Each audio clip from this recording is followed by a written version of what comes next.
To je svetopisanski stampedo. Ko greš pa v pisto stati, jaz vam pa povem, ti dobiš te bate v pljuča.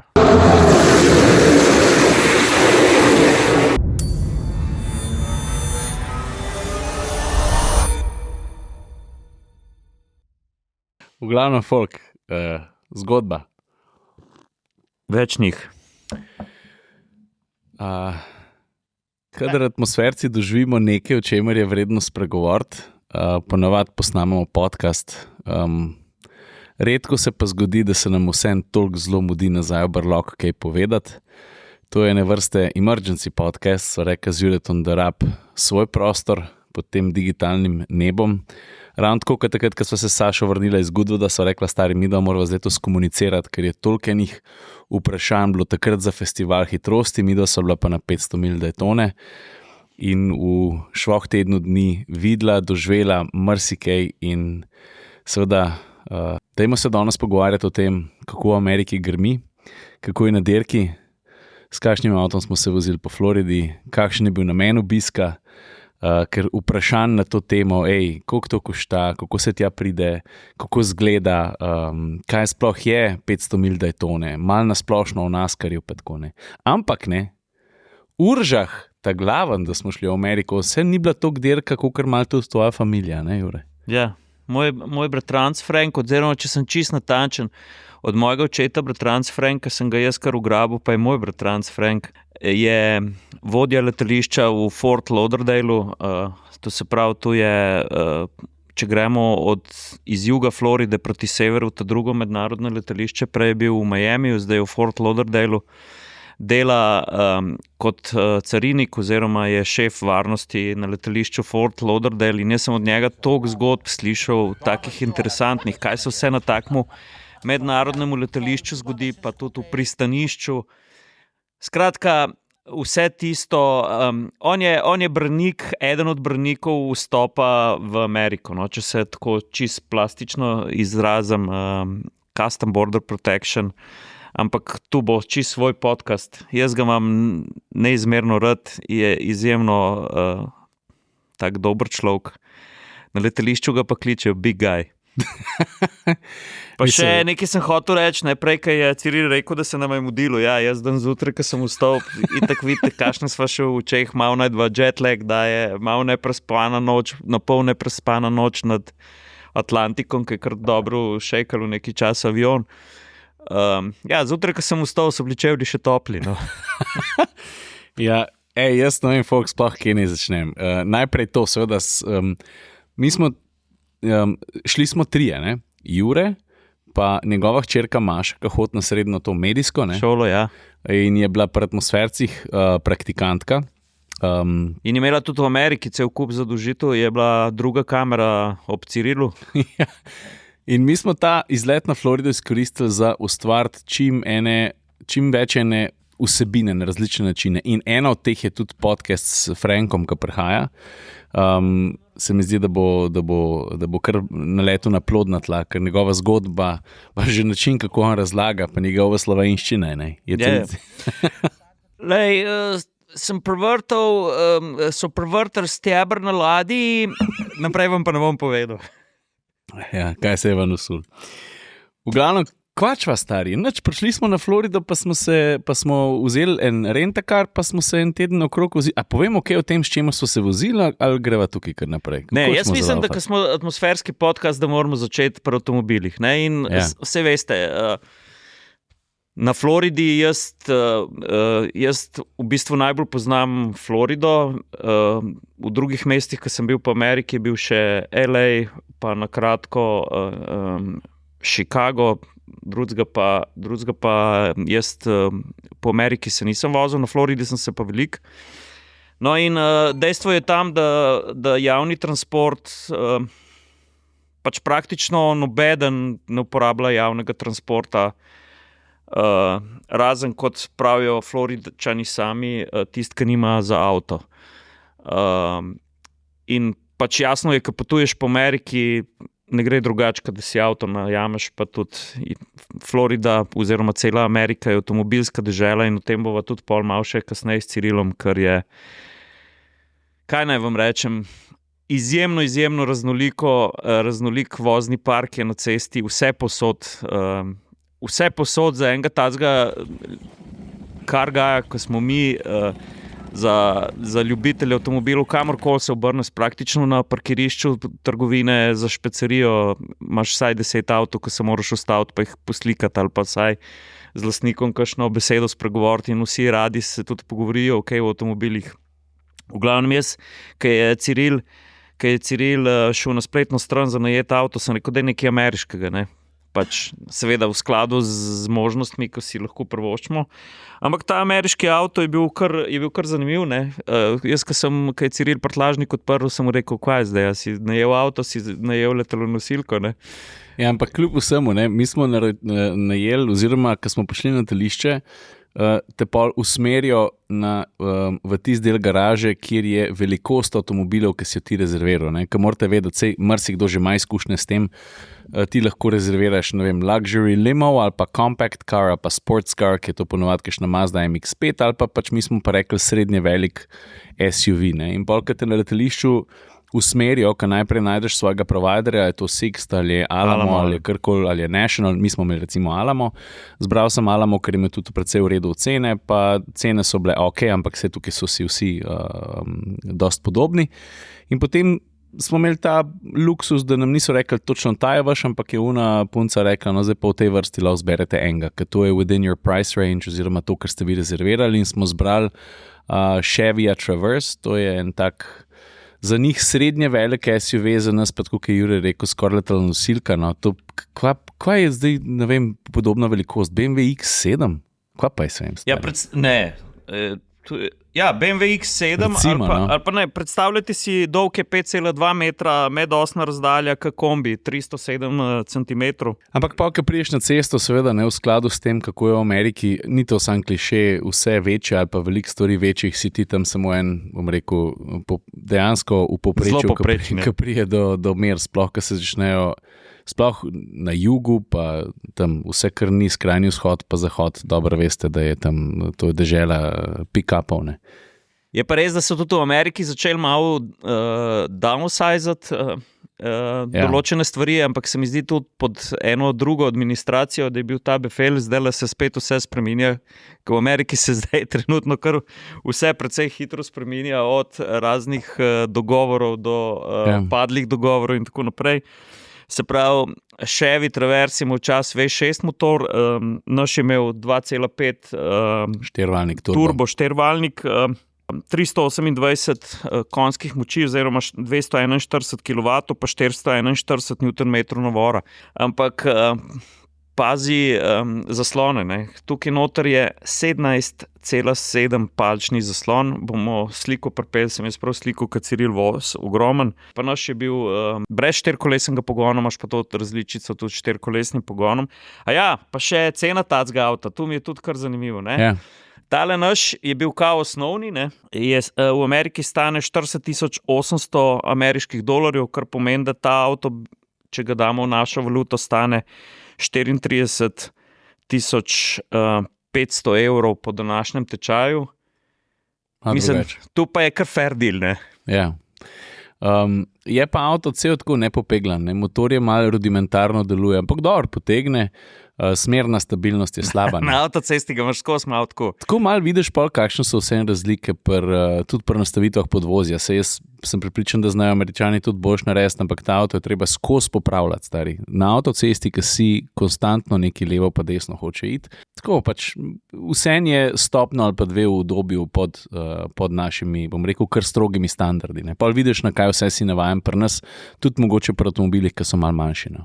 By the way, avto je bil precej nepregleden. Na avtocesti si mogel kar paziti. Jaz nisem pelil bolj nepreglednega avtomobila v zadnjih, v bistvu ne vem, če že kdaj. Pa še en pomemben nasvet, ne, Amerika je le Amerika, ko boste najemali avto, dajte si polno zavarovanje vsega, ne.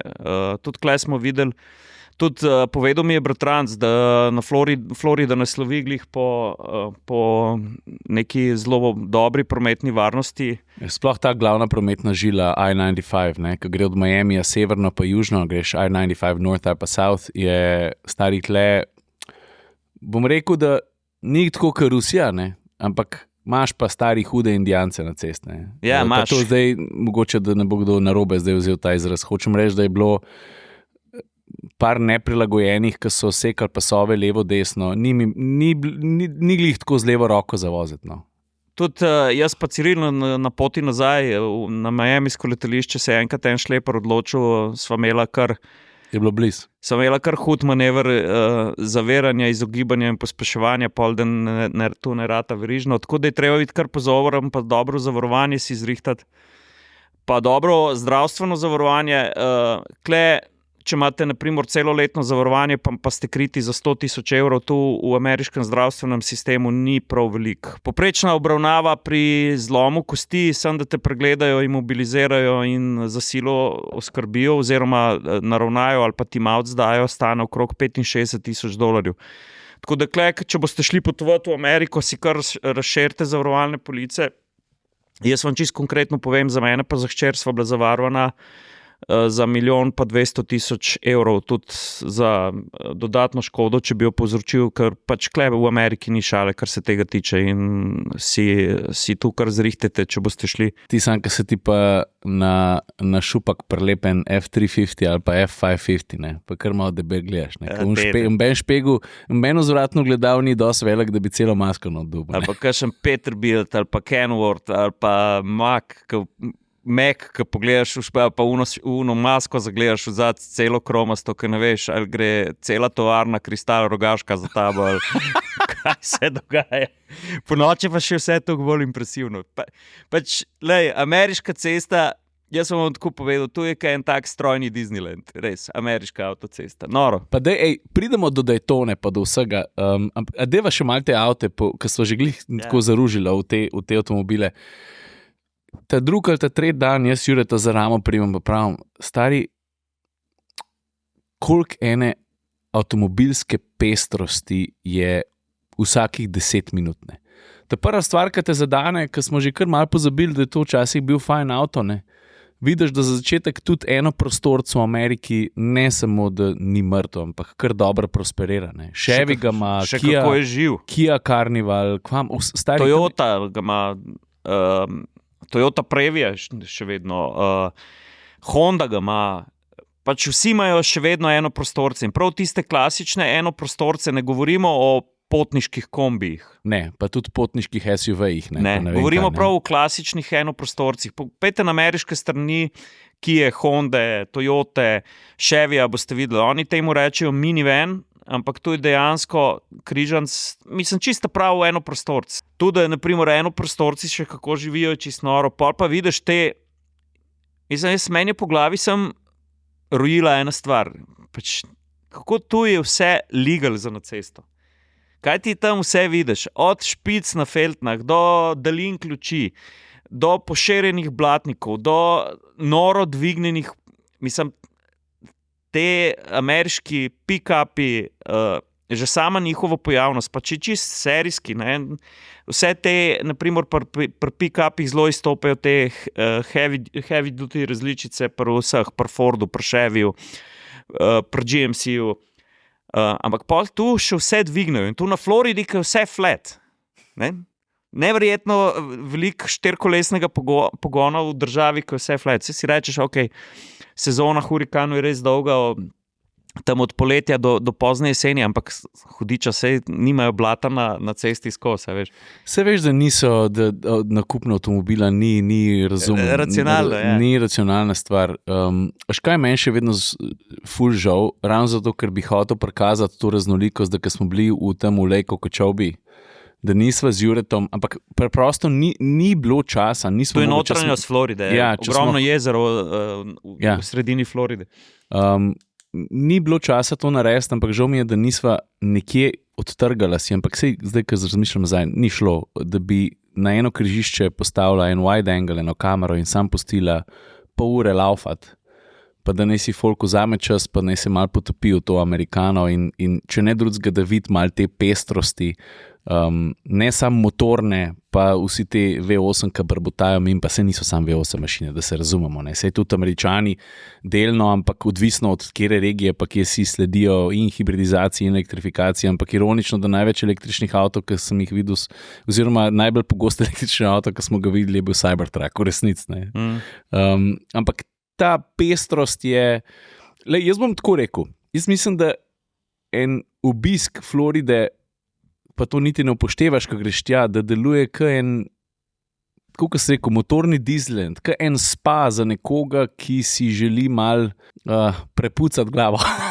Ne mal, velik. A veš, tako, ne vem, meni je prav sedel in se mi zdi, da je to ena taka zvočna terapija, ki bi jo priporočil vsakomur, ki pač so mu takšne stvari všeč. No. Sej, jaz se ob vsem tem zavedam, da so to motori, ki so potratni pa tako naprej, pa bomo pol tudi malo do izpustov prišli, ko pridemo do dirkalnikov pa tako naprej, ampak tako, da en tak obisk človeku ne upanje, ampak malo te nostalgija zagrab, pa to. No. Tako, fajn. Pa zelo so pragmatični, ne? Da se ne bo slišalo, da oni pick-upe vozijo samo zato, ker pick-upi obstajajo. Ne, stari, pick-up je tam, tako bom rekel, v povprečju so tam pick-upi veliko bolj obremenjeni pa uporabljeni za to, čemur so namenjeni, ker konec koncev načeloma tudi pogosto pri nas vidiš nekoga, ki vozi pick-upa in s tem ni nič narobe. Jaz zagovarjam absolutno svobodo odločanja, ne si vsak kup, kar si želi. Ampak tam vidiš pick-upe v toliko različnih delovnih nalogah, da rečeš, a ne se ti jebe. Kva je dal gor, kaj je vlekel, se sploh nima na kluki une prekolce. Ja, ful je, naprimer, ful teh heavy duty pick-upov, naprimer, sploh vsi imajo jasno kluko za običajno prikolico, ki so dimenzijsko, da vam ne govorim, vse tudi po 2 Bobcata lahko za sabo vleče en tak heavy duty pick-up. Pa imajo pa še v kasonih sedla za to velike počitniške prikolice. In tu je sedlo tako, predstavljate si šlepar, čist isti sistem, vzadej pa, pač mobilna hišca, ki jo vidite kle pri nas po kakšnih kempih, take stacionarne so tam na 2 aksah in tu laufa gor in dol. Ful je teh trailer kempov, ko se ti lahko staviš, potuješ, setup avtodomov. Stari, ta tvoj klip, po mojem imam že 60 ljudi ogledal. 60 000 ima, ampak to je nekaj povsem vsakdanjega. Predstavljajte si setrin avtobus, kar ni double decker, drugače pa tako velik, plus na obeh straneh pop-upe ven, da dnevno sobo raztegneš.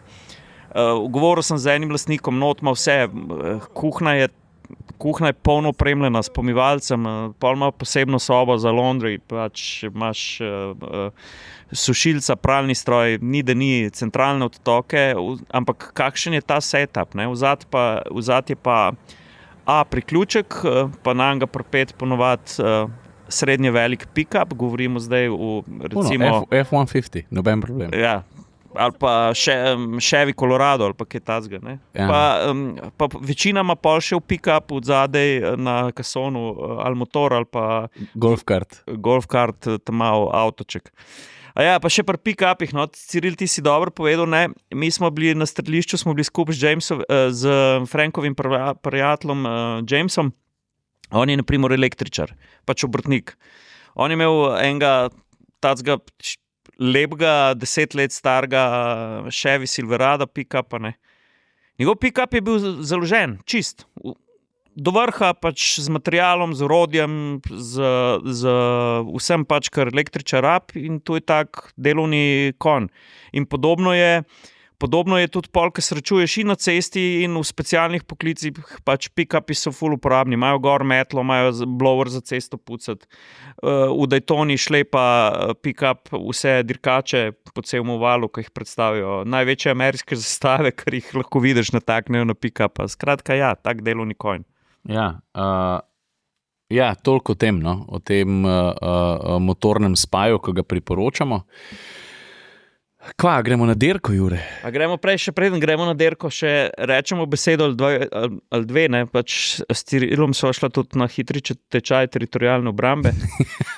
Ampak predvsem eno najbolj priljubljenih zadev, pač Florida ima ogromno športnih strelcev in tukaj bi se predvsem dotaknil tega strelišča, ki smo ga obiskali. Jaz vam pač po pravici povem, jaz sem si tu želel probati, pač to fascinira, predvsem iz mehanskega vidika, kako to deluje. Pa, ko smo imeli na izbiro, od Franka prijatelja, James ima tudi veliko zbirko različnega orožja in ko smo lahko probali, naprimer, en tak kos zgodovine, kot je M1 puška, ki je pomagala osvoboditi Evropo v drugi svetovni vojni. To me je prav zanimalo, kako to izgleda, kakšen je občutek. Frank je imel Mauser, čisto original Mauser, ampak jugoslovanske izdelave, ne, letnika 43. Mislim, da je to bilo pač narejeno v partizanskih delavnicah. Tako da, ja, en tak kos zgodovine. In predvsem hočem pa povedati, kako je zrihtan ta objekt. Ne. To je, najbolj varna so zunanja strelišča, seveda. In to je bil strelišče olimpijskih razsežnosti. Ne. Tudi s tem namenom je bilo zgrajeno, če bo kdaj slučajno v Miami gostil poletne olimpijske igre, in je res tak objekt, da rečeš wow. Ne. Ja, fajn je bilo. Mislim, jaz sem si vedno želel, že so hitro tudi Slovenci oglasili Polenar Tactical. Ne. So rekli, da mi imamo vse to, prijete kaj nam kakšnega petelina stisniti. Pa se hitro vidi, da tudi pri Slovencih ta kultura ni čist, bom rekel, nekje v ozadju pa skrita, da je tega čedalje več, in je bilo fajn doživeti to. Fajn je bilo, Jure je zadev center grada na 100 metrov s snajpo, ne. Zanimivo je bilo to doživeti, no. Pa se z orožjem rokovati na pravilen način in uživati.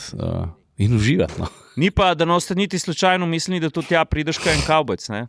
To je pač, to je pač zelo resna zadeva. Vstopiš, najprej imaš izobraževanje, kjer ti vse razložijo, pokažejo ti pravila na strelišču, ti pokažejo, pa še to sem hotel reči, ne. Če kdo misli, da je to kar tako na easy, tarča zadet, tudi s pištolo na koliko metrov smo streljali? Na 5 pa 10. Ja, da je to kar tako na simple. Kar malo debel gledaš, stari. Kar malo debel gledaš in izjemno spoštujem. In tudi zdaj razumem vse slovenske športne strelce, ki so mi razlagali, kako je to zanimiv šport. Ne? In res, v Sloveniji je tega tudi kar veliko, sam kar ima avtomatsko neko konotacijo čudno, se o tem veliko ne govori, ampak res zanimiv šport. Je pa tukaj prej Ciril omenil, naprimer streljanje s puško na 100 metrov, ne? Pa optika je bila gor vredna enih $1000, ne? Mislim, tu moraš resno se zbrati in šele potem, ko ti fantje pokažejo tehniko dihanja, kako prijeti, kako se nasloniti, kaj narediti, ti lahko rata dober strel. Drugače bo pa vse mimo letelo. Se pravi, je tak zelo resen šport. Ja. Fajn izkušnja. Če mene vprašate, je fajn izkušnja. A zdaj gremo lažje na Daytonu? Daytona gremo prej špecerijo kupiti. Ne, kaj si pa hotel? Jaz sem občudoval Mašo pa Cirila, vsakič, ko smo se v štacuni ustavili. Ja. Se veste, v Ameriki je vse veliko. Ne? In ne, da se pri nas ne bi kaj dobili, daleč od tega. Ne? Ali pa določene trgovine so pri nas bistveno bolj urejene še kot tam, ampak imaš pa tudi trgovine, ki so tako, kad odstopiš, si rečeš, kje, kaj, zakaj, kako, ne? Outdoor trgovina, bez prošlo. Stari. To je na površini 2 fuzbal igrišč štacuna, ki se ukvarja samo z outdoorom. Mi smo 3. največjo v Ameriki obiskali 4. Stari, tam imaš vse ribiške palce, ne samo ene. Preže, za na dreves. Nijo stvari, ki bi bilo povezano z outdoorom, da je tam ni. Predstavljajte si sred trgovine enih 11 metrov, 10 metrov visoka skulptura, na kateri je nagačene živali, zrihtano, da bi pogledal nekam v hrib v skalnem gorovju, slab teče, dol v akvariju plavajo lososi in to sreč štacune. No. Mislim, tako, je res impresivno, ko pa vstopiš v te velike špecerije, ki imajo vozičke, tudi pač se ti ne da voziček porivati, imaš tazga, ki se po štacuni voziš z njim. Ne? Ti še zmeri trdiš, da je bil losos, ne? Jaz trdim, da je bil on drug, ne? Kjer? Ja, kva je bes? Nekaj je bila sladka voda. Bes, a ni... Ja, ne, vse bes je sladkovodna. Ne? Ja, seveda je. No, pač, orank ribe so notno, kaj naj vam rečem. Ja, Batine. Batine od rib. jaz ne vem, jaz hočem na to dirko, sam ne vem, če moraš spustiti zdaj. Ja, pa na dirko. Dan smo mogli zgodaj vstati, čeprav nismo bili daleč od dirkališča. Daj ti povej, Cirilo. Ja, mislim, tako kot vse in tako kot vsi veliki dogodki, je to, mimogrede ta dirka 500 mil Daytone, to je prva dirka v sezoni, vsako leto in je tudi dirka, dajmo reči, to, kaj je za Formula 1 Monako ali pa, ne vem, ja, to je v bistvu najbolj prestižna, najpomembnejša. Američani rečejo, da je to The Great American Race. Ne? In tudi v bistvu Daytona Beach je zibka tega dirkanja, čeprav ta prva dirka uradna za NASCAR oziroma Stock Car Racing se je zgodila v mestu Charlotte. Če sem kupenih podatkov imam tukaj napisanih, ker se mi zdi, da je vredno vse to skomunicirati. Leta 19. julija 1949 je bila prva dirka v Charlotte.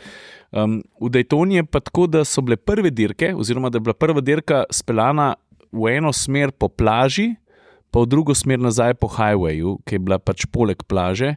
In še danes, to pa vem, ne zato, ker bi mi tam bili, ampak 2019 ali 2018 smo bili pa s Continentalom smo šli gledati dirko Rolex 24 Hours, to se pravi 24-urno dirko na Daytonu. In takrat smo se potem z Anžetom Jeremom z volana, ker smo imeli enega Mustanga najedga, še vedno se da po tej plaži pelati. Omejitev hitrosti je 5 milj na uro, ampak tako, ena taka zanimiva izkušnja, tako da jaz na ovalu Daytone sem bil že enkrat, ampak takrat tista 24-urna dirka te ne pelje oziroma ne vozi oziroma ni speljana samo po tem triovalu, se temu reče, ampak tudi po notranjosti, ne? Ker seveda, tako kot marsikakšen oval, ne pa vsak, ima tudi Daytona to možnost speljati pisto po notranjosti, ne? In tako je pri 24-urni dirki.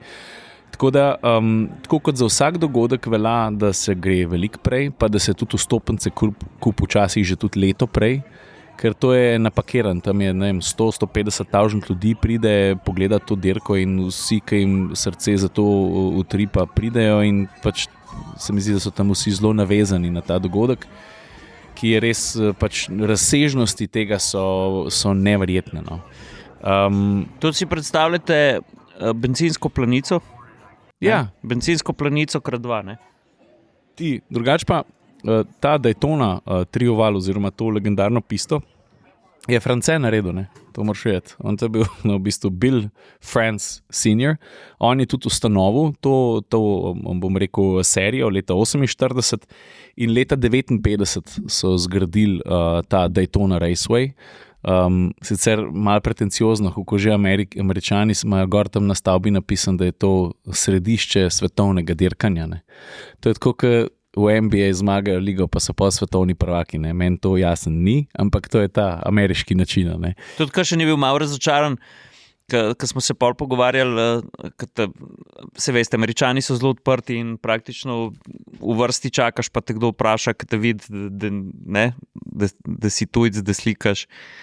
Ali pa po derki, kar še ni bil malo razočaran, ker sem rekel, ja, nora izkušnja, ne, sam, če mene vprašaš, meni je še vedno pri motošportu najbolj impresiven rally, ne. Ja. Pa jim pa začneš malo razlagati, kako to izgleda, ker tudi seveda v Ameriki rallija vsi ne poznajo, pa vsi ga ne spremljajo, ne, čeprav je tudi globalen motošport, ne. Ampak ja, oni razumejo, za njih je NASCAR the number one. Pač. Ja, sploh na jugu, ne, se to je... Ja, na jugu pa sploh, ja. A ja, no, pa da se mogoče še malo zgodovine dotaknemo, da boste vedeli, odkot izhaja ali pa kje so korenine tega NASCAR-ja. Ne. Zdaj, dajmo iti nazaj za dobrih 100 let, ne, ali pa za švoh 100 let, med letom 1920 pa 1933 je v Ameriki veljala prohibicija, ne. Kar pomeni, da se alkohol točil ni, sam da v resnici se je, ne? Zato ker si ti na jugu je bilo kupenih teh moonshinerjev, teh proizvajalcev alkohola in to pijačo je bilo treba spraviti na lokacije, kjer se je alkohol točil, ponovadi po kakšnih kevdrih pa tako naprej. Po kakšnih dirty roads, ne? In to so bili te tako imenovani bootleggeri, ki so ki so furali ta alkohol naokrog in ker so seveda bežali pred zakonom, figurativno in dobesedno, so svoje avtomobile predelovali in zato, da so lahko zbežali pred policijo. Mogel je pač biti hitrejši, kot un z lučko. Ja, točno tako. Pa bolj si ga mogel paliti čez ovinke. Ja, in pa so seveda, ne samo, da so predelali motorje, ne samo, da so predelali vzmetenje, da se avto manj guncov. Pa da se flaše niso razbile. Ja, dobro, da si to povedal, zato ker so imeli tudi skrivne kompartmente, kako se temu reče, zato da so alkohol skrili. In tukaj se je začela ta nekakšna kultura predelovanja teh vozil, ki so že po defaultu bila, bom rekel, malo jače. In je bilo hecen, kako se je morala tudi odzvati avtomobilska industrija, ker so potem začeli za policijo izdelovati posebne serije, zato da so policaji lahko folgali to. In pa sem si napisal, Ford, Chevy pa Chrysler so imeli posebne serije vozil, ki so bile spet narejene v bistvu napimpane oziroma stunane, zato da so lahko dirkali en za drugim. In tudi dejansko, ko se je to dirkanje začelo, to se pravi American Stock Car Racing, veš, osnovna privlačnost, to je bilo včasih tako, ampak v osnovi so to bili zares sprva serijski avtomobili, s katerimi so dirkali in so bili predelani. Zdaj danes ta Toyota Camry, recimo tako je zmagal, je Camrya vozil, drugače imaš Toyota, Chevy pa Forda. Trenutno, ja. Imaš trenutno, saj skozi zgodovino se je to menilo, boš ti pa ok povedal. Seveda to nima več nobene veze s serijskim avtom, tudi lučke so gor, sam nalepke, to je pač posebne vrste stroj, ampak v svoji osnovi je še vedno tak zelo rudimentaren. No, ampak hočem reči to, da nam kaj izpustil, da tudi prvi dirkači so bili te moonshine runnerji, A veš, so bili te modeli, ki so čez teden švercali, v nedeljo so pa dirkali. In seveda so tudi avtomobilske znamke to pograbile zelo hitro. Je pa res, da je trajalo do leta 1979, da je bila prva NASCAR dirka predvajana v živo. Takrat je pa to pomenilo absolutno eksplozijo športa, kar se tiče priljubljenosti in tako naprej. No, pa še to, kar se zgodovine tiče, NASCAR uradno vodi statistiko avtomobilov, zdaj uradno je odzunaj 20 generacij NASCAR avtomobila. Ja. In prva generacija NASCAR avtomobila je še predvojna, prvi uradni NASCAR avto zabeležen, če lahko temu rečem, kot tovarniška edicija ali pa tovarniška ekipa, je 1939 Ford Coupe. To je začetek prve generacije avtomobila. Pejte pogooglati, poglejte si. Tiste, ki gledate na YouTube, boste zdaj slikco videli. Mogoče je to tudi poziv vsem tistim, ki poslušate na audio platformah, da prijete na YouTube malo pošpegati, zato ker bomo kakšno slikco pripeli. Mimogrede, ker sem glih prej omenil, da so to bili te moonshine runnerji. Junior Johnson je bil eden izmed teh, ki je švercel, pa je pol tudi postal prvak v eni sezoni NASCAR in pol tudi lastnik moštva. Až ni tako, da je zdaj enkrat bil, moonshine runner, pa pol enkrat vozil, pa da se je zdaj, to je bilo skoraj pravilo prva leta. No, pa še eno iz zgodovine, ki se meni zdi zelo pomembna, druga generacija, ki je pa uradno prva generacija, res ta pravega NASCAR avta, je od leta 1948 do leta 1966, pa za vse tiste, ki ste fani Disneyjeve serije Carsi oziroma avtomobili, v letu 1955 se je zgodil Hudson Hornet. To je tudi ta slovit mentor iz filmske serije Cars. Pa Hudson je bil pa prvi factory provider za NASCAR dirkalnike. Prav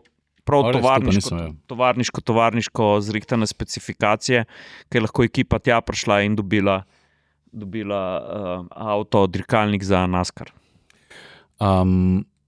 Win on Sunday, sell on Monday. Ja. Kar močna. Pa sem se spomnil, da sem en podatek se mi zdi še zanimiv, najbrž ga marsikdo pozna, predvsem tisti, ki ste bolj načitani ali pa povezani z motošportom. Hans, naprava, to je tista, ki ti v bistvu prepreči poškodbe vratu. Prevelik sunk glave in vrtu. Leta 2001, jaz se tega spomnim, ker jaz sem pa ravno v tistih letih pa NASCAR kar spremljal, se je v navidez dosti nedolžni nesreči, ker kdor je kdaj že kakšne highlighte gledal, ve, kaj vse se v NASCAR zgodi, kakšni kreši so. Bomo pa tudi prišli do letošnje dirke. Se je smrtno ponesrečil Dale Earnhardt in kreš v bistvu sploh ni izgledal tako, v bistvu ga je zanesel, pa se je pa punk v zid zaletel, ampak sunk je bil prehud in je izgubil življenje.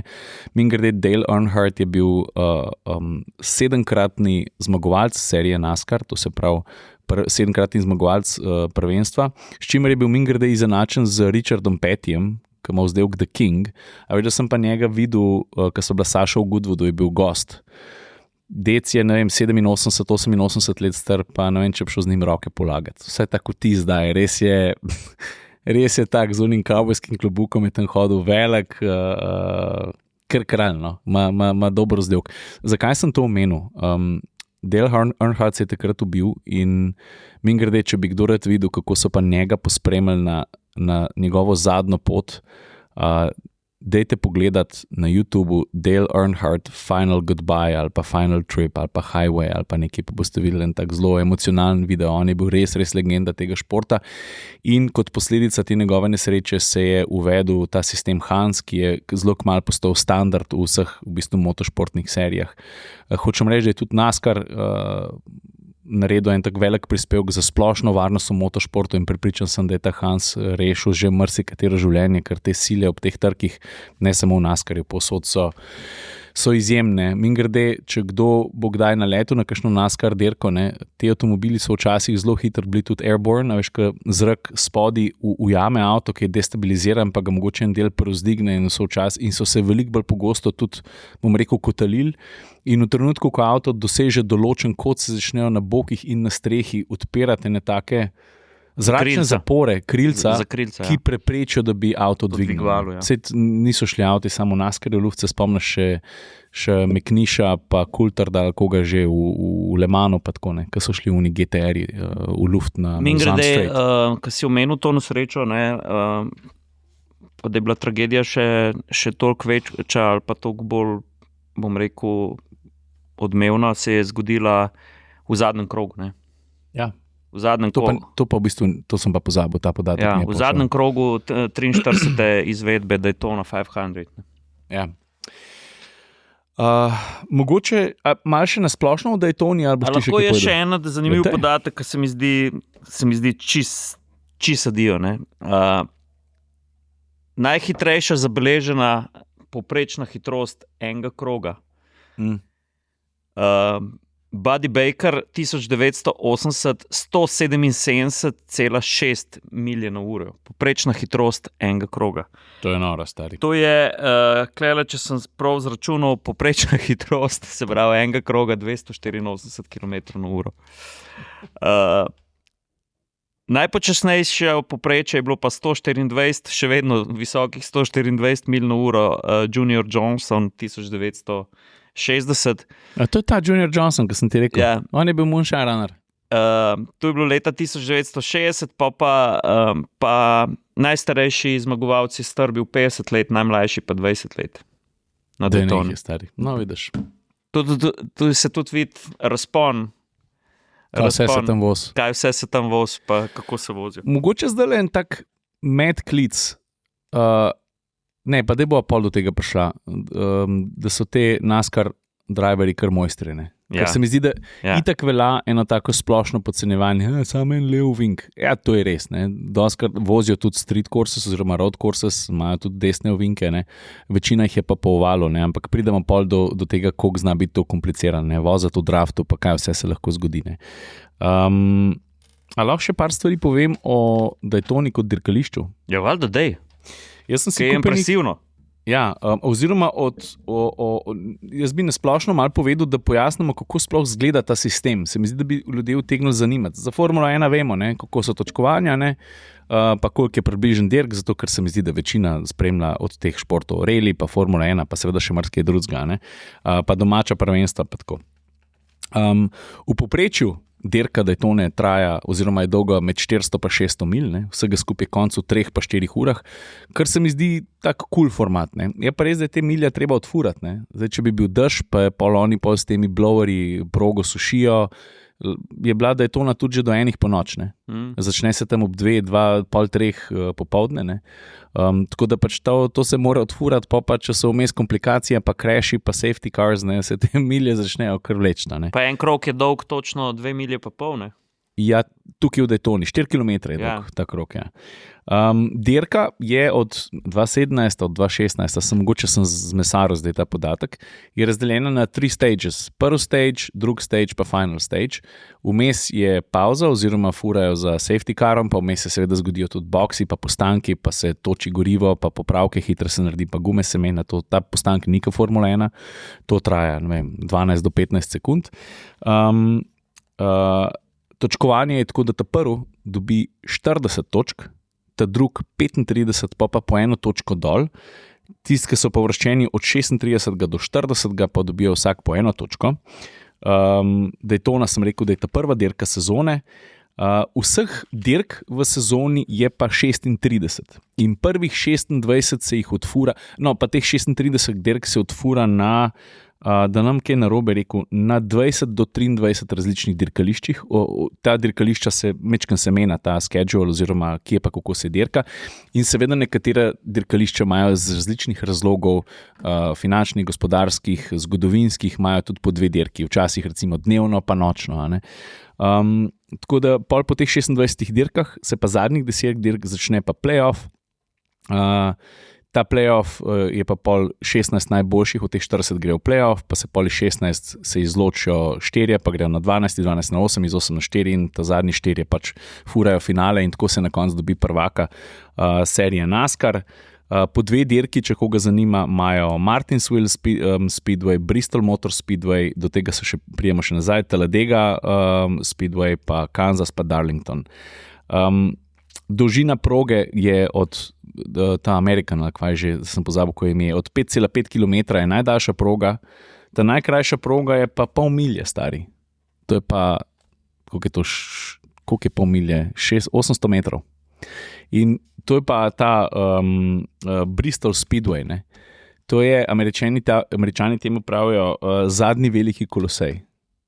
Tukaj stari, a veš, klene, da je to nisi lahko malo dahneš, ne, ko oni grejo pa pol, lahko malo sluškice, ne da jih dol daš, ampak si malo miriš, ko predno spet grmijo mim, ne. Klej pa skozi grmi, ne. Klej pa tistih 300-400 mil stari oni kroge tavče. Bencinski Ben Hur. Ko gre ta zvok. Prege. Ja, jaz sem rekel masaža notranjih organov, zvočna masaža notranjih organov. Tako da jaz sem se z Juretom pogovarjal, smo rekli, stari, mi moramo spet na to pridati, in jaz sem že kar se malo odločil, da bom probal priti na ta Bristol, zato ker je tak kompakten plac, ki je neverjeten že zgleda. Dajte malo pogooglati te piste, da boste dobili občutek. To je res en tak novodobni kolosej, no. To, ki je bil včasih, a ste gledali Ben Hur, une dirke s konjskim upregam v starem rimskem imperiju. To je v bistvu NASCAR danes, ko pridemo do teh krajših pist. Ali pa predstavljate si bencinski blender, ti pa na robu sediš, pa dol gledaš, ne. Smuti. Smuti je stari, vsakle noter je smuti. Pa tvoji možgančki ratajo zafrtajčkani, zelo na hiter, stari. To je mogoče malo, kar se tiče same osnove. Pa sam še malo, da je Tony Speedway povem, pa prijevan občutke, kako je to, ko ti te avte prvič slišiš, nekaj, to je pa my mind was blown. Daytona je dolga 4 km, naklon, ni povsod enak naklon, ker je ravnina oziroma je blagi naklon, je 31 stopinj, vozijo tam do 320 na uro. Leta 2010 so imeli tako obsežno prenovo in so položili na vse te površine, vključno s progo, 50,000 ton asfalta. Pa 2013, 2016 so imeli pa še eno prenovo, to je pa v bistvu prenova vseh poslopij, ki so zraven, za katero so odšteli med 300 pa 400 milijoni. In je treba vedeti, da to niso samo tribune, te tribune znotraj imajo še prostore za razstavljati. Ja, to je res kompleks. To je neverjetno, bova tudi pol povedala, že pred to dirkališče prideš, to je To je spektakel, je že zunaj, ne? Ker imaš vse od marincev do rangerjev, do mornarice, letalstva, vse ekipe imajo neke svoje štante. Odzun imaš ogromno trgovino official mercha, res noro, dogaja se, ne? Zanimivo je pa tudi, kar je meni bilo res impresivno. Te tri znamke, ki trenutno dobavljajo dirkalnike, se pravi Toyota, Chevy pa Ford, ne? Ti imaš tukaj avtomobilske salone v majhnem. Tudi znotraj, pod tribunami, tu so razstavne površine, če nič ne pretiravam, je tako, kot bi na en avtomobilski salon prišel. Vse žive modele, ni da ni, ljudje tam, kakor sem jaz videl, tako na prvo oko se tudi neki pogajajo za cene, skratka res izkoristijo ta spektakel pa prisotnost v motošportu. Tako noro impresivno za videti. Od seveda vse te hrane, infrastrukture, res noro. Naprimer, en štand izjemno zanimiv je, ki pokažejo pa tudi novačo mehanike za NASCAR ekipe, ne. Naprimer, dajo ven motor, ga zalaufajo, ugasnejo.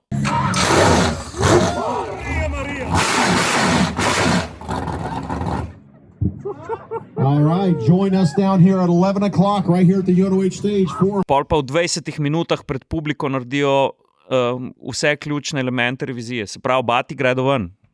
Razstavijo motor, pa sestavijo motor, pa spet naredijo cold start. In to so študenti, ne? To je tako kot formula študent, Mariborska pa Ljubljanska univerza, oni imajo pa malo drugače. Imajo pa malo drugače in je noro gledati. No. Mislim, spektakel tak, da lahko bi... Jaz vam tako povem, tudi če ne bi vstopnice dobil, bi šel to pogledati samo do zunaj, pa ajde, slišiš, ko zagrmi, da tisto, kar se pa v zraku dogaja, pa itak bomo še povedala pol v sklopu dirke. Mogoče čisto eno kratko zadevo še zgodovino avtomobila. Mi čez vse generacije ne bomo šli, ampak Ciril je že omenil 70. leta, ko je NASCAR prišel na televizijo, ne, in v 70. letih se je še nekaj izjemno pomembnega zgodilo, ne. NASCAR je dobil to brutalno razsežnost, ker z 6. generacijo in Chevroletom Monte Carlo je American Muscle Car vstopil na stezo. Ne. Potlej zanimivo je leto 1985, Ford Thunderbird, ne. Smo že prej omenili rekord. Takrat je prvič NASCAR presegel 200 milj na uro hitrosti. Ne. To je krepko čez 300 na uro. Pa še čisto mogoče osnovna tehnična dimenzija današnjega avtomobila generacije 7, se pravi od leta 2022 naprej. Dolg je 4,9 metra, visok je samo 1,2 metra, medosna razdarja skoraj 2,8 metrov, jeklena cevna šasija. So zelo pure avtomobili, ne. In kar je najlepš, ne, ta ognjeni orkester oziroma oktet, ne, 5,86 litra, natural aspirated, ta prav atmosferc, 750 konjev po novih pravilih, ampak ta moč je tudi odvisna od same konfiguracije. Od steze malo prilagajajo moč. Pa seveda veliko se je v zadnjih letih zgodilo tudi na sami dinamiki pač avtomobila, to, kar je Ciril že prej omenil, ne, to vedno v NASCARju so bila zelo nevarna ta dvigovanja, ki je zračni tok pod avto prišel. Ampak kar je najbolj zanimivo, NASCAR avto je daleč od tega, kar imamo naprimer v formuli. Ni tako high-tech in tu daje teh dirki res čar. Ne? Kad ti gledaš to dirko v živo, vidiš, se zdi, da je avto kar prilepljen na tla, ampak v bistvu ni čistko, pa zanimivo je pol, kad gledaš onboard, koliko ima dirkač dela kle noter, ampak bo o tem kasneje. No? Kar sem hotel še povedati, 98 oktanov tankajo noter, pa nov je tudi 5-stopenjski sekvenčni menjalnik, Ja, to je ta zadnje te naprej, ne, ja. Pa seveda posem neodvisno upetje kolet, vsa 4 kolesa so posamično upeta, ker prej v zgodovini so imeli tudi toge preme, to je moglo biti noro, to je moglo biti čisto dio, ne. Ja. Pa seveda Olinsovo zmetenje nastavljivo, tako da to je to. To je pa v grobem to, kar se avtomobila tiče. Mašina pa plastična karoserija, gor pa gas. Ne, plastični suknič karoserija, notje Ja, so jih ja, klene tako je. cevire. Jaz sem včasih za Rusty Wallace navil, number 2, črno avto. Pa še ena zadeva, ne, teža, ne, brez Ja. voznika okoli 1,4 tone. Kar v mjaki gor. Ja, z voznikom pa dobro tono pa pol, tako da so uračunani tudi 100 kilski deci. No. Ja, se te dirkači Niso vsi taki drobiški, a veš. Ni tako kot Niso Formula vsi 1. kar si taki drobiški, kar še ima tudi ta velike brke. Tako, Jaz sem se pa manjše v številke spravil in smo ugotovili, da teh 43, pa tokrat je bilo 41 avtov, porab na dirko, oziroma med dirko 20.350 od oka, pa dobrih 20.000 litrov goriva, ne, in to je med dirko med 340 pa 380 litrov na avto. In v bistvu avto, tudi zaradi tega draftinga, ne, ker vozijo v bistvu en za drugim, jaz sem mislil, da bo poraba povprečna višja. Če ne vozijo v draftingu, ne, je to 65 litrov na 100, drugače pa tam 50. Kar je dosta razumna številka, ne. Ne vem, tako pač se mi zdi, razen če sem jaz, ne vem, jaz sem kar pregledoval te podatke, pa se mi zdi, da sem si prav to zapisal. Drugače se pa v sklopu ene dirke sprosti za 181.000 kWh energije, Jure, zdaj pa ti to povej, to je 180 MW od oka, ne? ja. In zdaj morate pa vi, tisti, ki pa ste boljši v matematiki, ne, ena računica je meni dala, da če ti, Jure, ki imaš te ogrevanje hiš, pa to čez, ne, Ja. da če bi ti bajto na plin ogreval, ne, ker to mi je pomagal na internetu, ta pameten, ne, da bi lahko s to energijo 100 do 150 hiš ogreval po zimi en mesec, ne, te v Sloveniji. To bomo pa zdaj videli, ne. Ja, jaz mislim, da bi kar držalo, ker to sva enkrat s profesorjem Katrašnikom delala za Smo imeli test AMG-ja, ne. AMG-ja in mislim, da bo kar držalo, ker takrat smo zračunali v povprečju 3 hiše iz toplotnih izgub unga motorja. Tako da jaz bi kle rekel, da bo kar držalo. Zdaj pa gremo na CO2 izpuste. Tudi tle sem se malo poigral s številkami. V bistvu na eno dirko se sprosti za 47,8 ali pa dajmo reči 48 ton CO2-ja. To se pravi, Daytona 500 spusti med dirko 47 ton CO2-ja ven. Za primerjavo, dirka F1, ena taka povprečna, ne, spusti pa v luft 6 do 7 ton. Če pa računaš še logistiko, pa practice, pa qualifying, pa tako je pa ta številka bistveno večja. In če smo že pri teh tonah, ne, ker to 47 ton se ogromno sliši, ne, to je pač ena dirka v sezoni, v 36. Ne. Boeing 747 med enim letom, med Frankfurtom pa New Yorkom ponudca med 250 pa 280 tonami. To se pravi, koliko 7-krat več. Če bi pa rabo imeti en let, tle, da bi rekel, ok, kjer Boeing pa pol porab približno to, kaj je ena NASCAR dirka, je pa to let med Frankfurtom pa Londonom. Vemo pa, koliko je avionov vse čas v luftu, ne. Pa kle sem si napisal kle sem še pa pol na večje številke, pazi zdaj. Letalska industrija na letni bazi, na dan vrže v luft 2,4 milijona ton CO2-ja. Seveda. Vsa vozila, avtomobili na svetu, cirka 17 milijonov ton na dan. Falcon 9, ne, od SpaceX-a, ki gre v luft, pa 350 ton. To se pravi, da pošlje Elon Musk eno raketo gor z sateliti, je krat 7 ena taka NASCAR dirka. Tako da hotel sem teh 47 ton od NASCAR-ja, ki se sprosti, ki je to velika številka, malo v kontekst postaviti, ki pa lahko rekel stari, pa to je ena dirka, pa gre pol sveta v dim, ne. Pa ni čistko. Je pa res, da to, bom rekel, ne zdaj, da jaz pozdravljam vso to onesnaževanje, ampak zanimivo se je pa lotiti malo številk. Dobro, ne rabimo biti papeške, pač avtomobilske dirke so vedno bile in prav je, da so, ne. In tudi prav je, da so različne serije, ampak jaz vam povem čisto po pravici, ne. Zdajle vam povem to, videl sem serijo električnih formul, ne. In pač rečemo Bob, tu napravim taki dirki je je tako nezanimivo, da je pač groza. Morate vedeti, da tako kot znajo, to pa je treba priznati, narediti Američani spektakel, še preden avti zalaufajo, ne, okrog te dirke, okrog štarta tukaj pa mislim, da jim pa vse ni para. Ne. Koliko si rekel megavatov, da se je sprostilo? 181. 181, no, da tu postavimo kontekst najbolj zmogljivega stroja, ki ga imamo v Sloveniji, to je jedrska elektrarna Krško. Ne. No, jedrska elektrarna, reaktor je odvisno kdaj pa kako, od 727 MW moči do 730 MW moči. Na?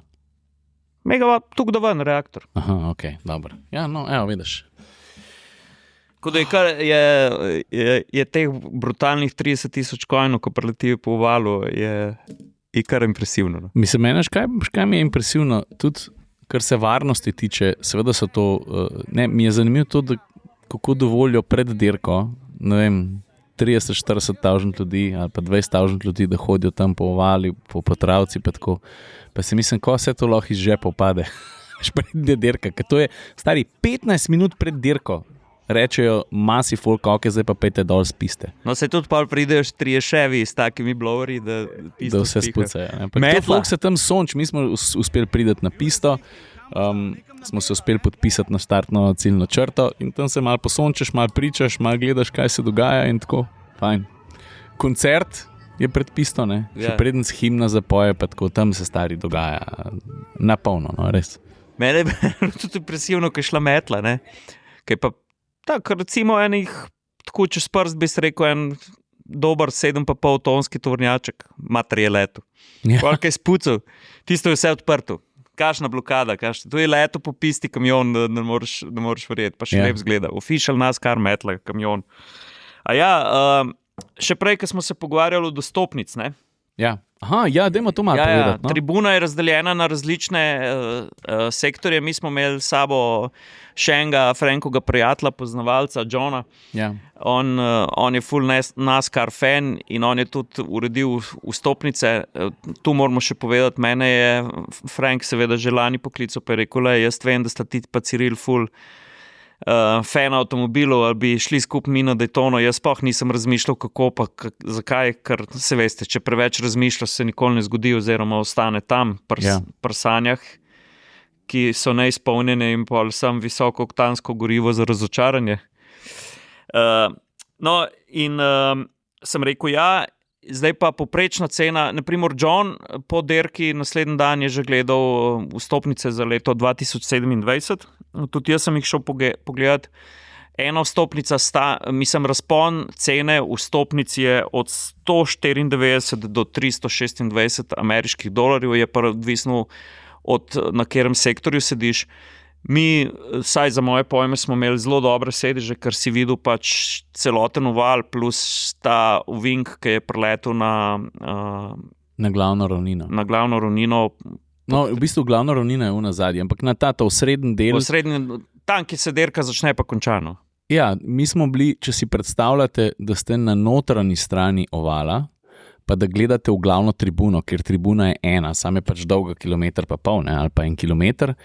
In mi smo bili, če gledaš zdaj na to tribuno, na skrajno desnem koncu, ampak tribuna se seveda po sektorjih deli po širini in po višini. In te sektori po višini so 3 in vsi so ogromni, 1, 2, 3. In mi smo bili čisto čošku v vogalu, ta prvega po višini sektorja na desno.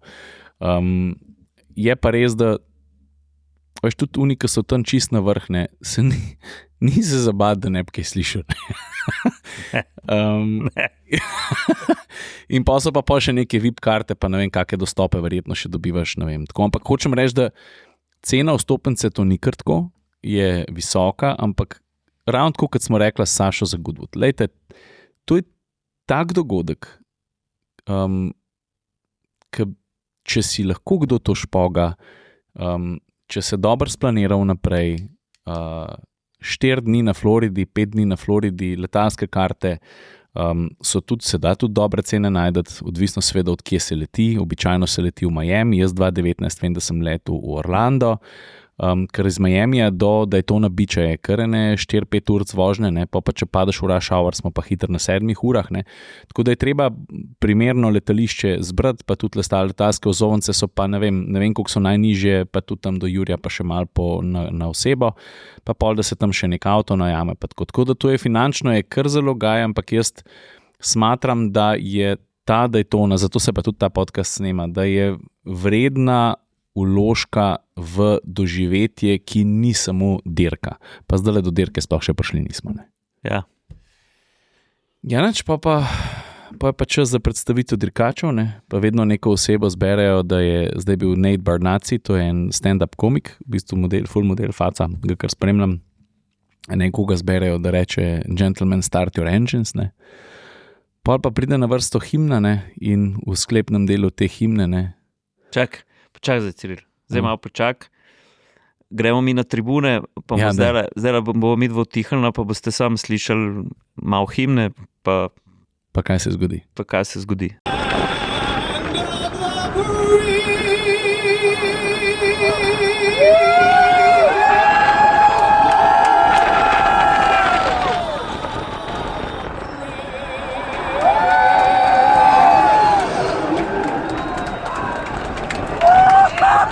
Zdaj so pa oni že nazaj prišli. Ja. Torej v sklepnem delu, ne, ki on še reče in the land of the brave, ne, pa ta brave vleče, ne, do ta zadnjega izdihlaja, takrat pa priletijo Thunderbirdi, ena lušna skupinca. Z F-16. In še sem mislil, da bojo jaz sem pozabil, jaz ne vem, takrat na 24-urni dirki bilo tako, jaz sem mislil, da oni preletijo, mi smo vsi in pa se dirka začne, ne, pa so imeli pa te Thunderbirdi svoj šov, ne, pač prikaz zmogljivosti letala, pa tako stari, ki je refleksov, ne. Un model je v letu in je po moje šel na 9G, ne, obremenitev 9G in je v bistvu naredil krog po pisti, ne, z letalom. No, ko bi imel NASCAR krila, pa bi se dvignil pa ni bilo več kot 200 metrov. Ne. Stari, jaz mislim, mi smo poblesavili čist, zato ker ti moraš razumeti, ker se pol te Thunderbirdi začnejo svoj šov in ti uletavajo z leve, z desne, da sploh itak si zmeden, ne veš, kam bi gledal, adrenalin ti, kocine imaš v nebotičnik postavljene, oni ti preletavajo vmes, pa ker ti avione gledaš, vsi NASCAR, vsi dirkalniki spelejo in potem hkrati oni pelejo prvi pa drug krog, počas, ne še dirka. Ogrevajo gume malo. In to začne pol ropotati z vseh koncev in mi smo kar kričali, ker sploh nismo vedeli več, kaj se dogaja, sploh ne veš več, kva bi snimal, kva bi gledal, stari, meni so šle, na jok mi je šlo, kocine so mi šle, drli smo se, čisto smo bili, nam se je čisto odpeljali, stari. Julij je rekel, jaz ne moram več, kva ne? Jaz sem v enem trenutku hotel kar telefon vrš, da bi sam gledal, veš, mi, ki smo še malo z vsebino obremenjeni, pa to. Ja. Ampak je tak magical moment, taka power energija, folk tam skandira, vse že ta himna, ne, pa ti vidiš zraven Daytona je letališče, ne.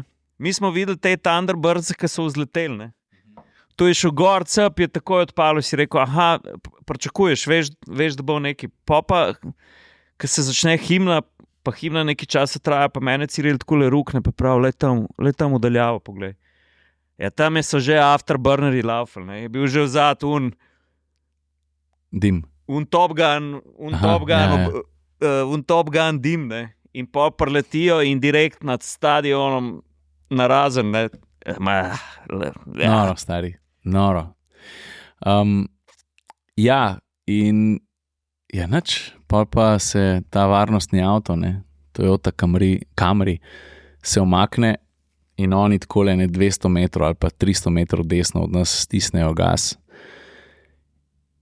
In ko ti zaslišiš 30,000 coinov, sploh, ko pridejo najbolj stran, ko so. Na to dolgo ravnino. Ko pridejo na to dolgo ravnino in vsi zahodijo gas, ko ta zvok prepotuje in se še odbija od unga zida, ko to pride do tebe, ko ti zaslišiš to hrumenje, meni grejo zdajle kocine po koncu, to je nekaj nepredstavljivega in jaz se ne spomnim, kdaj nazadnje v življenju sem doživel en tako močen občutek. Mi nismo vedeli, kaj bi sami sabo naredili, ker vidiš 40 avto na poln gas, ki grejo po ravnini, ki ti je najbolj oddaljen in ki veš, da se bojo zbrali v ovinku in bodo prišli v 2-3 vrstah mimo tebe. Stari, to je, jaz mislim, da je to moment, ki ne samo, da si ga boš zapomnil, to je takrat, ko rataš ti hooked. In ko oni zapeljejo v ta ovink in preletijo mimo, ko gre ta zvok skozi tebe, meni se je zdelo, da sem lebdel.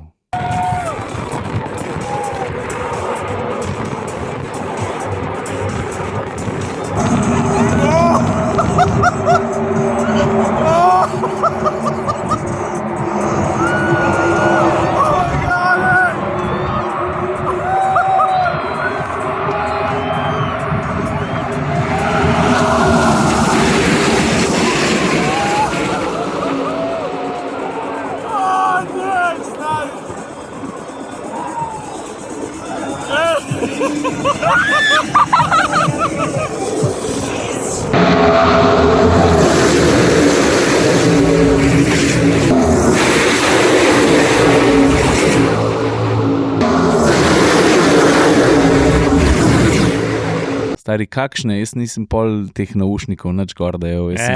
Prve 5 krogov, itak so res slušalk, tudi udar, to si predstavljate, to je svetopisanski stampedo. To je, jaz mogoče, da je primerljivo bilo, sem še včasih na preriji, ki je 50,000 bizonov laufalo, ko so jih Indijanci preganjali, da je, tu se vse trese. Jaz vam povem, jaz sem naprimer slišal V10 motorje formule, 10 valjnike v živo sem bil na formuli, 12 valjnika nisem slišal v živo, ne, ampak 10 valjnike, ja, ampak ko to zaruhni, ne. Ne, mene je Frank vprašal, kaj je, daj mi povej v 2 sekundah, kaj si občutil. Sem rekel, da tu, kar mi ti pripoveduješ, kar se dogaja v sezoni hurikana, ne vem, tudi 160 mil na uro veter piha, pa strehe odkrijo. Evo, to je bencinski hurikan. Daytona je bencinski hurikan, ki ga držijo znotraj unih zidov. Ampak tu tako vseka. Tu je tak udarni val in zvoka in potiska tega vetra, plus lahko greš tudi v pisto stati. Ko greš pa v pisto stati, jaz vam pa povem, ti dobiš te bate v pljuča. Tu se zavibrira. Ne? Jaz sem imel občutek, mene je bilo zanč nekaj bolelo na levi strani, sem rekel, tako kot je mojega fotra, ki mu žolčne kamne, sem rekel, jaz, ki sem bil zdaj v pisti, kakšne ledvične žolčne kamne, tu zdrobi. Tu je konc, tebe previbrira, predstavljajte si betonažo, pa da sediš na unmu huku, ko beton vibrira na avtocesti, to tako izgleda, ko to pade mim. Zmaserate od znotraj na vzven, stari. To je tako zvočno, kle hitrost res postane film. Apropo podcenjevanje NASCAR-ja na splošno, ne, je že res, da samo tisti, ki so najbolj ignorantski, ali pa, to je prehuda beseda, pač tisti, ki ne vedo, lahko rečejo, to je samo zavijanje v levo, ne, ker te fantje so pa kar majstri. Ne. Pelj ti 4 ure, 300 na uro, pol metra ali pa meter pa pol avto od spredi, pa meter pa pol levo, pa desno, pa zadnji. Pa tudi manjka meter pa pol. Ne, pa včasih je pa razdalja med tvojim avtomobilom pa unim enako nič. Zato, ker moraš vedeti, da ekipe so tudi po 4 dirkalniki in da si tudi dajo pomoč fantje in da se tudi potiskajo. Zdaj pa ti, ki peleš 300 na uro, s čimerkoli, moraš biti absolutno skoncentriran, če si sam, pa ni nikogar okrog tebe. Zdaj pa sedaj v gručo 40 avtomobilov, kjer najmanjši pomik volana pomeni lahko, da ti 20 avtov skineš ven iz dirke. Te fantje so taki mojstri in tudi ti avtomobili, kljub temu, da so v osnovi tehnično zelo rudimentarni, V8 mašina, ton tret, stari tle, to ni hec, prvič v tehničnem smislu, nastavitve, pelati to, držati tempo, držati koncentracijo 4 ure in vmes seveda imaš ti tudi spoterje v ekipi, ki ti ves čas govorijo, kamor šiti, kako se pomakniti. To je v bistvu tak hud teamwork, pa taka natančnost, da se mi zdi, da je ta šport tudi zelo napačno razumljen in sploh zelo podcenjen. No. V vozniškem smislu, v dirkaškem smislu. Tako. Ti spoterji, tudi da si boste predstavljali, vsaka ekipa ima na vseh ključnih delih steze spoterja, ki mu govori, ker on enostavno iz avtomobila pri tej hitrosti ne more videti, nima take preglednosti, da bi rekel, vozi se pa dobesedno na centimetre, tudi sploh takrat, kadar mu da ga od zadaj potisne naprej. Bomo dali klip, da boste si predstavljali. Tudi zmagovalca letošnje dirke. Tyler Reddick. Ja, v ključnem trenutku mu je pomagal teammate v drugem avtomobilu, ki ga je porinil. In en moment na dirki je bil, ko se je 5 avtomobilov peljalo, ki so lovili priključek. To je bilo na odbijaču. Tam ni bilo placa več vmes, da bi dal list, da bi dal Schelleshammer papir vmes. Ni bilo. In ko to vidiš v živo, si rečeš, lej, noro. In ti spoterji, on mu na primer po radio vezi pove levo, 5 proti zidu, zdaj imaš plac ali ga pa nimaš in tu gre res na centimetre. In takrat mora dirkač v popolno zaupati. Slepo. Tu je v bistvu predstavljati si 5 ali pa 8 sovoznikov, ki stojijo zunaj, ki moraš ti na slepo zaupati. In takrat moraš gas pritisniti, volan obrniti in najti vrzel v tem visoko hitrostnem stampedu. Pejte na Instagram od NASCAR-ja recimo, ali pa pejte na YouTube, pa pejte pogledati zadnji krog, kjer se je zgodil marsikaj, pa pogledajte vožnjo recimo Tylerja, kako je on v bistvu iz 4., 3. prišel do vodstva in koliko na knap so te stvari bile. In ti kot gledalec čutiš, da se bo nekaj zgodilo. Mene je Ciril ruknil, mi da so v drugem krogu že... 4. krog je bil že ta prvi spin-out, ja. Ja. Pa mene Ciril rukne prav, zdaj gre v zadnji krog, nekaj bo narobe, ko so živčni vsi. In preletijo čez naš ovink, to je preletelo. Dragi vsi, jaz to sploh vam ne morem povedati. Ja, to je preletelo tako, da misliš, da je komet. Da je NASA gore enega poslala. Tako so preletela, oni pa je bila že razrečena, ampak so bili skupaj, ki je bil še prej safety car, zaradi nesreč, ki se je zgodilo prej. In tu so preleteli noter. K zidu, ki so še vsak lovil, k zidu se pritisnejo, da še nabrusijo da še dobijo tisto miljo, 2 hitrosti, ker tam se pri zidu se v bistvu zračni tok zoža in je tako, kot da bi pospešek ti dal še zračni tok. In pol ven proti ravnini in kar naenkrat sam folk se začne dreti, mi pogledamo, dim, bam, avti narazen, čez ciljno črto je šlo vse v dim, iskre letijo, zlomljene cevi. In vidiš tega od Jordanove ekipe, sam. Prav un moment, če ste gledali film Days of Thunder, ko Tom Cruise preleti čez dim ven. Yeah. Točno ta prizor je bil in tudi eden najbolj dramatičnih zaključkov dirke v Daytoni. Vseh časov, ja. Tako da, ja. Jaz večer, ko sem oči zaprl, sem imel prav ta prizor. Ja. Sem rekel, in kakšni majstri mora biti. Koliko moraš imeti poguma, da v tisti gužvi pa rečeš, sat ali nikat, ne? Noro. Veš, kaj sem se zdaj spomnil še? Da sem, po mojem, 2 let nazaj, pa zdaj se ne spomnim imena dirkača. A ti veš, kako je en model zmagal? Ker je bil zadnji ovink in je bilo eno od teh tam malih dirkališč. In model je rekel, ok, zdaj pa jaz imam eno šanso, da zmagam. In model je šel v zadnji ovink, ker vsi seveda, veš, NASCAR ni kar skozi poln gas, je tudi treba bremzati, pa taktizirati, pa tako naprej. Ne? No, pa hočem reči, da model je šel pa v zadnji ovink, ki je bil full ozek, pa zaprt, je šel s polnim gasom, pa se je na zid naslonil. In medtem, ko so oni furali ovink tako propisno, ko ga moraš kot dirkač v dirkalnem avtu, je poln gas šel v zid in jih je z drsenjem po zidu od zunaj en pinball jih je prehitil pa zmagal. Dajte malo pogledati. Na fliperju, bam! Ja, no tako da... A ja, pa kjer je že moment, Ciril, kad se crash zgodi, kad na naši dirki smo imeli vse. 5krat je bila cela drava. Pa, kad vidiš, kaj vse dirkači naredijo, do box pridejo na hiter repair. In model je Rickards prišel na koncu dirke. Rickards se je spiral, iskre letijo, ker pa če ti, ki pri tej brzini poljubiš, bom jaz rekel, zid Daytone, To ne ostane sem popraskan, ne? To so koti koles, tako Stari, da. kako se je undo boksov, vlekel 150 tažnt nas je držal pesti, da bo prišel, kaj takole gre. Le. Avto je še tako, kot najbolj polovljen lojtrski voz na tla nabil. Vidiš, ko je pumpal motor, Noro, stari. obrati skačijo, sem da bi do boksa prišel, folk skandera. Mislim, res ludo, no. Ja. Eno tako doživetje, da jaz upam, da bom še kdaj na Daytoni, upam, ampak res tako otroške sanje. No. Noro, jaz mal računam, da bi enkrat šel na en tak road trip po jugu ZDA, Teksas pa tam okrog in bom skoraj zagotovo to splaniral okrog ene dirke. To si zelo želim narediti.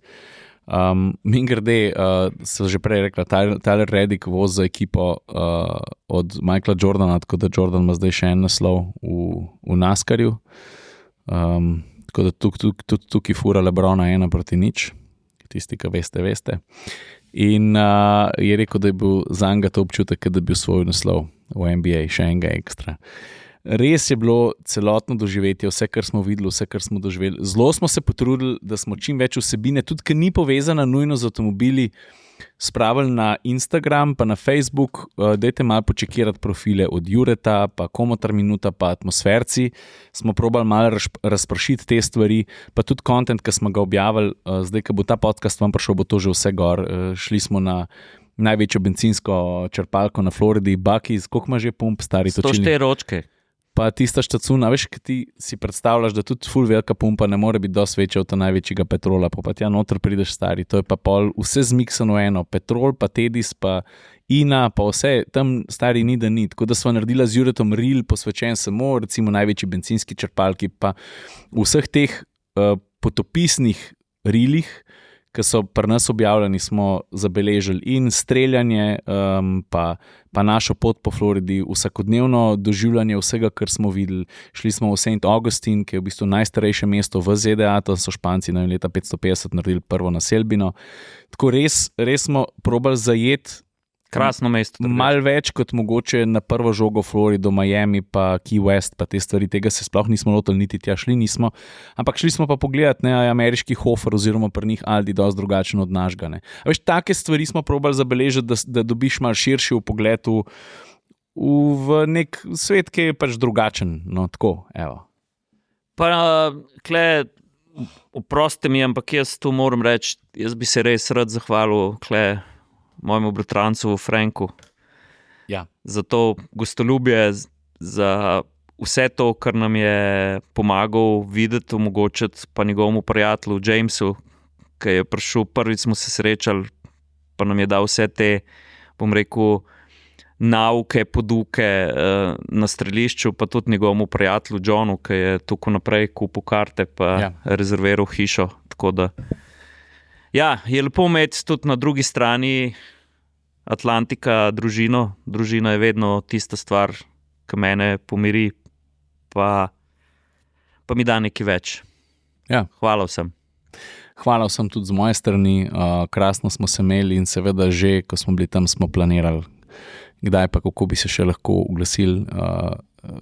Človek hitro najde uržah, če le gre skozi tudi finančno, in je to ena stvar, ki je zagotovo vredna, bom rekel, naložbe v doživetje pa v spomine. No. A ja, pa še eno stvar, zdaj sem se spomnil. Kva?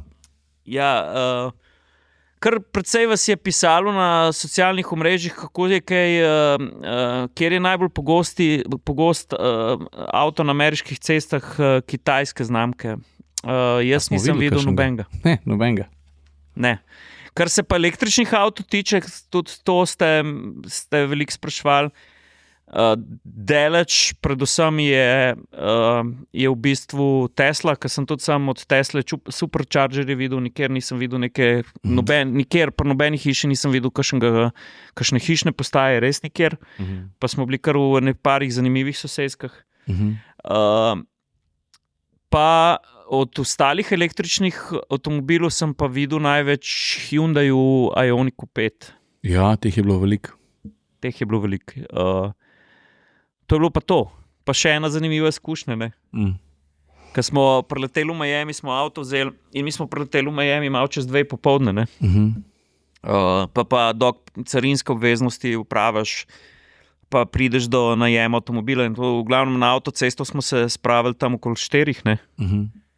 In na poti na sever, takoj iz majamijskega letališča padel v rush hour in Ciril gleda to navigacijo in rekel, klele čez sosesko bo hitreje, no, in pa smo šli iz avtoceste dol med Miamijem pa Boca Ratonom, no. Ja, usporedno za I-95, ne. Ja. Malo je bilo shady, ne. Je pa bila ena taka soseska, boys in the hood, ne.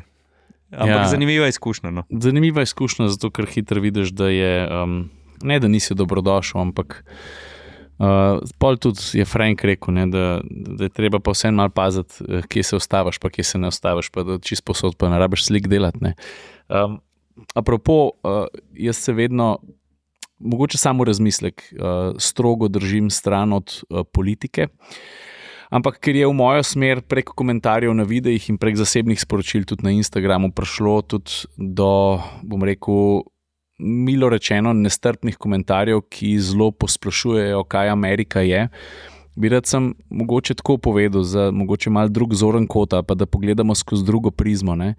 A veš tudi, če se k nam preselimo, ne gre soditi Slovenijo zgolj in samo po osebah, ki jo vodijo, ne glede na to, z katere strani prihajajo.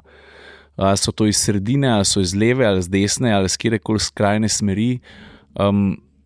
To se mi zdi, da veš, Slovenija niso samo politiki, ki jo reprezentirajo, čeprav politiki predstavljajo ljudstvo, ne? Ampak v resnici država je ljudstvo. In bi se tudi mogoče pri nas kdo, pa ne zagovarjam nikogar, govorim to kot splošen pomislek pri temu, kako ljudje zelo hitro vržemo kamen, ne. Jaz se ne bom opredelil, ampak tudi Slovenija in vse, kar Slovenci smo, kot država, kot ljudstvo, kot to, kaj Slovenija je po vrednotah, po naravi, po ljudeh. A veš, Slovenija ni Janez Janša, pa Slovenija ni Robert Golob, čeprav so to ljudje, ki nas predstavljajo. Slovenija ni katerikoli politik, čeprav govorijo v našem imenu, ne.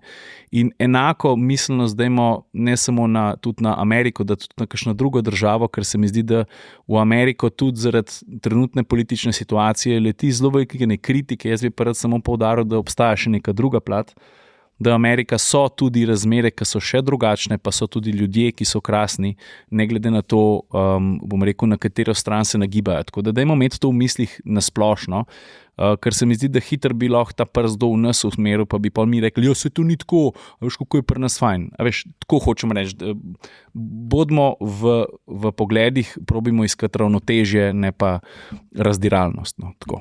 Ja, jaz teh političnih komentarjev res jih ne maram in se nočem ukvarjati s politiko, ampak je pa to, kar je Ciril povedal, čisto na mestu. In jaz mislim, da ni države na svetu, ki bi bila povsem brez problemov.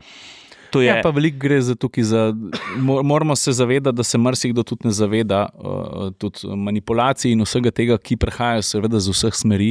Ponovno poudarjam, jaz se ne opredeljujem, ampak včasih je dobro, da človek vzame meter ali pa 2 distance, pa da proba tudi sam kakšno stvar zračunati, no. Jaz bi pa na tem mestu samo še eno stvar dodal, tudi Slovenija ima svoje probleme, ampak meni nikoli na misel ne pride, da zaradi nekih problemov, ki jih imamo v državi, ne bi bil spoštljiv do zastave pa grba. In jaz mislim, da če bi malo skozi ameriške oči gledali tudi na svojo državo, ki jo imamo, bi bile mogoče ene stvari tudi lažje rešljive, pa bolj bi bili povezani. Jaz mislim, da če se je kaj naučiti od Američanov, se je nedvomno naučiti tega patriotizma do grba pa zastave. In kle bi jaz zaključil, nikoli ne bi zamenjal življenja v Sloveniji za življenje v ZDA, to vam tudi odkrito povem, ampak je pa res, da pač svojo državo je pa treba spoštovati. In to na vseh nivojih in to tudi takrat, ko ji ne gre najboljš ali pa takrat, ko prosperira. Podobno kot z navijanjem za naše športnike. Naši športniki so na primer iz izjemni. V svetovnem merilu tudi, tukaj pač ne morem, da se ne bi tega dotaknil. Ne. Mi smo se sprehajali po najstarejšem mestu v Ameriki, ki sem jaz vedel, da ima družina Prevc novo medaljo, ki je Domen skočil do zlata, jaz sem tam zatulil na sred ceste in ko smo ljudem povedali, kaj se je zgodilo, pač vsi so bili veseli tam okrog nas in tukaj vidiš, kaj pomeni to spoštovanje do grba pa zastave. Tako da ljudje, radi se imejte, če imate možnost, pejte v svet pogledati in boste videli, da pač svet je, moja hčer je včeraj dobro rekla, a ti veš, na eni taki poti vidiš, koliko je svet velik, pa koliko je po eni strani tudi majhen, ker 10 ur z avionom si na drugem koncu sveta, pa koliko ti svet da lahko navdiha, pa želje za delati, pa biti ustvarjalen. Pika.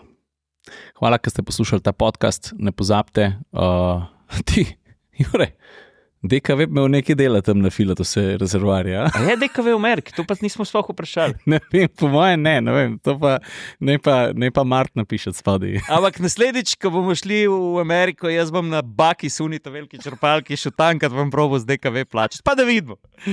Folk, lepo se imejte, hvala, ker nas spremljate, hvala tudi vsem, ki nas podpirajo, vključno s Pivovarno Laško, pa s Continentalom. Zakaj? A sem rekel, da sem šel s Contijem takrat na Florido. Oni so pa takrat na Rolex 24 Hours, so pa bili glavni za sticky stuff, za gume. Ampak še veš kaj, zdaj si me spomnil, ko smo se pelali proti Daytoni, ne? Uradni dobavitelj pneumatik na Daytoni je Goodyear. Ne? Ja. Ampak na cesti, ki pa vodo Daytona, sem pa jaz naštel 10 plakatov Continental.